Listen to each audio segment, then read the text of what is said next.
I love to reload during a battle. Without cheat codes or an infinite ammo bandana, reloading is an inescapable part of shooters. There's nothing like the feeling of slamming a long silver bullet into a well-greased chamber. There are hundreds of unique reloads for thousands of different weapons and games, from the historically accurate to the downright bizarre. As games have advanced, the small details on your virtual firearms have become more important than ever. They can be used for storytelling, gameplay balance, or simply as a source of sheer satisfaction. Loading! So we've come to the Royal Armouries Museum in the UK to explore how real-world reload techniques have influenced games, before chatting to developers and virtual reloading experts about what makes a good reload and how games today are getting them oh so right.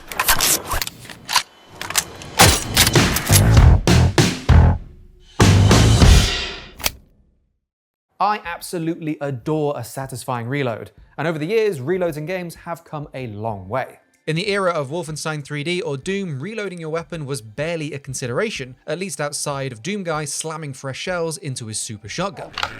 As games developed into a 3D space, weapon models and details became more realistic, but the reloads remained very simplistic.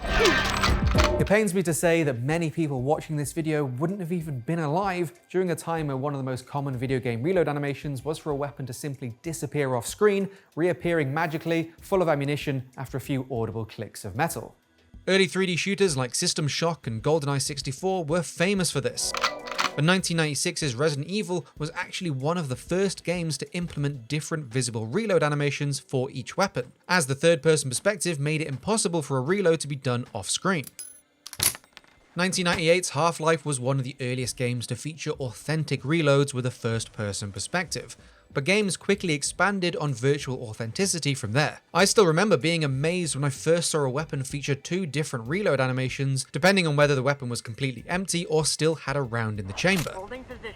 2007's Call of Duty 4 was the first in the franchise to implement different reloads depending on if your weapon was empty, forcing players to rack a rifle's charging handle or manipulate a pistol slide before being able to fire again. Back in 2011, I played a lot of Battlefield 3. And I can recall thinking, wow, this is so realistic, simply because the game featured different reload animations, but also because it kept track of the single round remaining in your weapon after a partial reload, displaying 31 shots remaining in your rifle, 30 from the magazine, 1 in the chamber. Today, this is a very common feature in games, almost a standard for any game that features realistic firearms. An example of this progression can be seen in Resident Evil 4, which didn't feature a one-in-the-chamber system or authentic reloads in its original 2005 release, but the 2023 remake did, even adding a +1 indicator to the game's HUD. These features have actually been in games much longer than you may think, with titles such as the 2003 tactical shooter Rainbow Six 3 Raven Shield featuring the reload mechanic almost a decade before it had become the norm within mainstream shooters. This reload mechanic was one of the biggest leaps games took toward replicating real-world reloading techniques, but more recent trends and a continuing desire for realism and authenticity have also started to impact how virtual firearms operate. Historical shooters may choose to tap into real historical reloading drills of the time in an attempt to virtually represent how a weapon would be reloaded by a soldier of World War II, rather than using more modern techniques. Milsims or survival shooters will often track each magazine and accurately represent how many bullets are left in each, or add emergency and tactical reload animations which allow players to quickly dump a magazine onto the floor for a faster reload. In reality, it would be extremely rare for a real soldier to haphazardly discard a magazine. But these are both ways games tap into real-world weapon handling for more in-depth reload systems. But where do these reloads actually come from? The reloads that are depicted in games that we all enjoy, that have been parodied in videos and stuff, they have two main origins, I would say, and they interrelate as well. So one is the competition world, especially in the very modern context. A lot of these very fast, efficient reloads are taken from things like three-gun competition. You have to be accurate, you have to be fast, and you have to be very efficient in your reloading. And some of those tactics usually filtered through the military sphere. So that goes to your Tier 1 Special Operations Forces unit, trickles down into the rest of the military, and goes sideways into popular culture, because they're the cool guys, they're the James Bond types, they're the Navy SEAL types. But you can trace most of these fast reloads back to, it was being done on the competition field, things like IPSC, 3-gun, 2-gun, before it was ever being used to actually shoot people. There are also unique reloads that originated through real-world use of the weapons, which have spread throughout gaming while also becoming synonymous with specific firearms. One of the first that always comes to mind is the AK magazine flick. But is this undoubtedly stylish reload something that is actually done in reality? Loading! Loading! One of these borrowings from the Special Forces world is flicking out the AK magazine with another AK magazine, which I believe originated with Polish Special Operations Forces. And this is them training around the limitations of the weapon, the ergonomic limitations of the weapon. Yes, it's very secure to have the magazine attached that way, rocked and locked, but it's way slower to reload than push a button, have another magazine ready to come up. So one of the ways to work around that was to bring up your fresh magazine and use it to detach and chuck away the empty mag and then lock the new one into place. That was developed by them for real purposes. It's still used today. And of course it was borrowed by video games because A, it looks cool, and B, well, actually, no, just no, ignore that. It just looks cool, doesn't it? This style of reload isn't limited to the AK though. In fact, the first time I can recall seeing such an action was with the FAL in 2009's Modern Warfare 2. But this reload has become part of the AK's video game identity, with even fictional weapons with an AK inspiration, such as Cyberpunk 2077's M251 Ajax, taking the flick into the future. But by no means is this the only iconic pop culture reload that has become a video game favourite. We can't talk about magazine flicks without John Wick. One of the recent kind of noteworthy reloads that sticks out, and it's translated into games from movies, is what's come to be known as the Wick flick, or the John Wick flick. Popularised, of course, by our favourite action hero, Keanu Reeves, flicking out the magazine to the side, turning it back over and putting in the fresh magazine. Not actually as efficient as just dropping it and putting in the next one.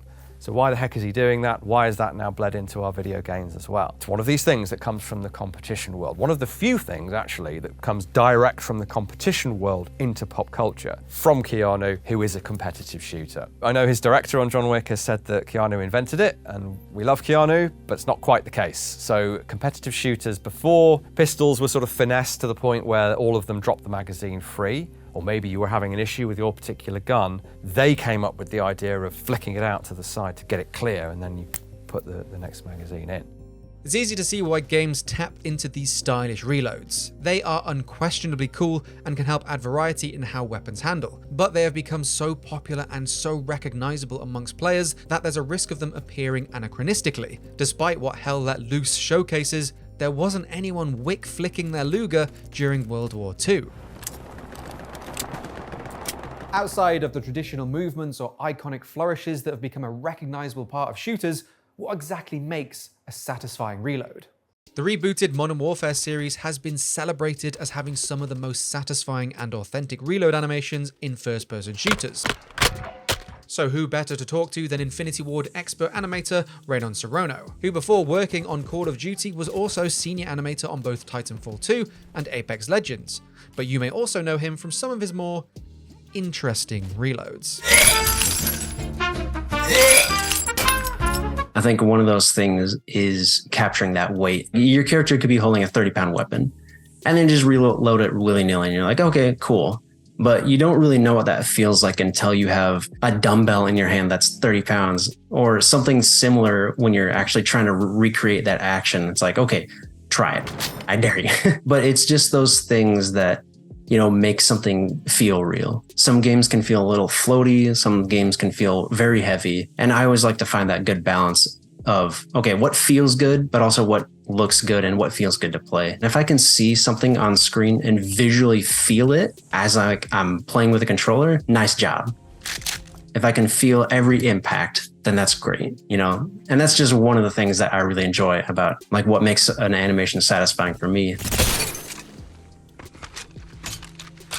It's interesting how these animations can also factor into the core gameplay. The length of a reload animation can help balance a weapon's stats. One of the ways this has been done in Call of Duty is to add subtle movements like an operator knocking into the side of the weapon as they try to insert a new magazine. This is a very subtle yet intelligent way of adding a few more milliseconds to that reload while also making it feel even more human and authentic. There are also individuals such as Jeditobiwan and Kommander Karl, creators who have tapped into gaming's love of reloads to create cursed virtual compilations or apply video game reload animations to real-world objects to the entertainment of millions. As virtual reloading experts, I also wanted to ask them what they think makes for a good reload. R-E-L-O-A-D. You make me smile. I think reloading in itself is a very satisfying, it's an extremely satisfying thing. It's very visceral. You know, watching a bolt get racked, watching a magazine get flicked out by another magazine that's shoved in, watching components getting thrown and new ones put in. It's very tactile. When people see these things, it's hard to explain. So we get the higher fidelity models. If you couple that with a reload that doesn't pay attention to what is available on those, I think that's going to be a drawback immediately. Just from people are going to see that disconnect if they understand weapons. They'll dock at points for that. So the biggest and most important component is when you can actually see the parts moving. For example, you're reloading a Desert Eagle, the slides back, you insert the magazine, you can see the top of the new round about to go into the chamber, and you just close the chamber, and in the game you can actually see the bullet going into the chamber, like things like that. Oh my God, those little details are everything for me. Although one of the challenges is for all of this to take place within limited screen space, as it's important that a weapon can be reloaded without obscuring a player's line of sight, causing undue frustration. I do think the trend towards higher fidelity reload animations has also gone hand in hand with games adding detailed inspect animations and weapon cosmetics. Players have become accustomed to interesting reloads, so the idea of basic idle animations were co-opted into engaging bespoke inspect animations. I have to imagine that from a first-person shooter's perspective, that cosmetics go beyond that of a static status symbol, and it's easier to sell custom skins or cosmetics if a player gets to see all of that detail or the custom animations at just the push of a button or whenever they reload. But I also wanted to know why, from a game development perspective, shooters today put so much more care and attention into these animations. How do studios continue to provide players with reloads that fit in with their story and gameplay? I would say definitely character, because beforehand, I'll just say Battlefield 4 and Battlefield Hardline, like games after that, there have been so much character involved in these animations now, because beforehand animations were kind of just like the reloads and the inspects. They were just kind of serviceable and not many people thought about it much. But now you've got games like Overwatch or Apex Legends where there is a ton of character. People really started to like deep dive into that. We can actually put emotion in these things and character where, I'm playing who I'm playing as, and I'm not like my animations and my actions don't just feel like every other character in the game. That's one of the things that I've noticed, and that's one of the things that like people have noticed in general, is that there's so much more room and opportunity for character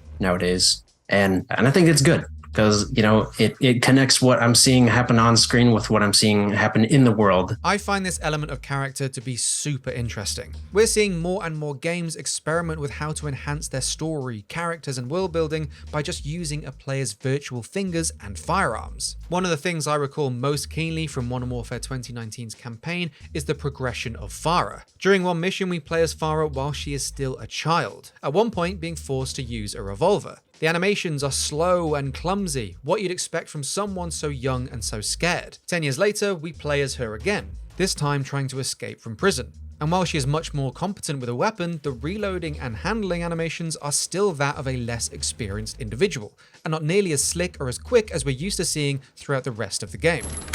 These may be small details, but they hugely elevate the story around them. Similarly, you can also see Ethan Winter's firearms proficiency develop between Resident Evil 7 and Resident Evil Village. In Village, reloads are much more confident and fluid, representing the training he has gone through between games, something that is even commented on during the game's opening scene. Chris moving us here, military training, it all happened so fast, Killing Floor 2 also has some very realistic reloads. And we'll even have different elite animations with extra speed and flourish, all animated in beautiful slow motion. But reloads don't have to be realistic to be great, or for them to expand a game's world or story. Regardless of if you're exploring the post-apocalypse or in the far reaches of space in the 41st millennium, within the genre of sci-fi, the best reloads are the ones that feel considered and authentic. Despite whatever bizarre mechanics or technology make up the beating heart of the weapon in your hands, you can always tell when there's been thought put toward how the gun could actually operate and how a reload could actually work within this fictional world. The setting of Cyberpunk 2077 may only be half a century away, but the weapons of Night City work so well because they tap into both the fiction of Cyberpunk setting as well as a player's expectation born from years of playing first-person shooters. Smart design in aesthetics and animations mean that players can recognize and resonate with their favorite types of weapons, and tap into the virtual power fantasy each can provide, even if they are bizarre near-future versions. For instance, like a revolver, you have certain expectations of how that thing's going to reload. Push out the cylinder, you dump all the rounds out, you put the new ones in. What are you going to do? Are you going to close it with your hand, or are you going to flick that thing? Is the flicking recommended? No, but you have that expectation. So I had one of the greatest conversations with a designer, and I can't remember what exactly we were talking about, or what brought us to this conversation. He was talking about the power fantasy and the expectations of even a shotgun, you know? So the main character grabs a shotgun and shoots one of the bad guys, and do you just expect that guy just to flop down dead? He's like, no. You expect him to be knocked back, flying back into the saloon doors. He's like, yeah, because that's what people expect. Is that realistic? No, because you're probably just going to fall down like dead. But it's those expectations that like we've built in now. When you're reloading AR-15, you're either going to smack it or press the button. It's good to have that satisfactory moment. Because when you meet the expectations or even subvert them in a good enough way, then nice job. By no means am I saying all video games have perfect reloads. There are still plenty that are fudged and basic or have been stripped of concepts like different animations for partial or empty magazines. But because reloading animations have become so authentic, the ones that are incorrect or simplified are all the more obvious. And in many cases though, this isn't due to lack of consideration, but simply because that's actually what works best for some genres. Competitive shooters like Counter-Strike or Valorant opt for consistency over realism, as these games can often require different balance considerations than other shooters, and thus each gun just has the one reload animation, regardless of the condition of the weapon. Alternatively, horror titles will often feature slow or laborious reloads, forcing the player to sit through the aching seconds it takes for their character to load a fresh shotgun shell or fill a revolver's chamber bullet by bullet as a way to increase the tension. Destiny 2's guns and reloads often work on space magic rather than realism, and in more nonsensical games like Borderlands, you may have to forget everything you ever thought you knew about how reloading works. Because in peculiar worlds like this, logic was abandoned long before we had to change a weapon's magazine. So throwing your weapon at the enemy or pulling on whatever random bell or whistle is attached to the weapon may actually work even better than something more authentic. Just because they're not super detailed or accurate doesn't mean they're not the right choice for the game. The feeling that you get from a reload, or sometimes the lack of one, can be just as vital for player experience. Hell, the Doomslayer hardly ever reloads. But that is perfect for both the game and the character. But something I find so interesting is that the art of reloading has become such a gaming touchstone that reloads can be used to provide a source of comedy, style, or even satire, both within games and their communities. Watching his just funny reloads and how he was able to take something that, again, is these guns exist and they operate a certain way. He understands how they exist and operate, but making it absurd in some way, like subverting the expectation. And the first time you watched any Hyper's vids where he whips the speed loader out into space and hits somebody, or the extended shotgun shells coming out of the tube on the break action. Those things were just inspiring in an odd way because it's an odd thing to explore in a humorous fashion. So, and then I brought that into VR where one of my first videos is me literally holding a deagle upside down and dropping magazines in to see how long it would take me to do that. People might know me as the guy who did those random reloads with, a kid's toy or a good old Dyson vacuum. That was heavily inspired by the Covenant carbine from Halo 2, because it has like this cartridge that just goes like spits out. You put in a new one. Just as many like sci-fi guns have inspired my reloads as real weapons, to be honest.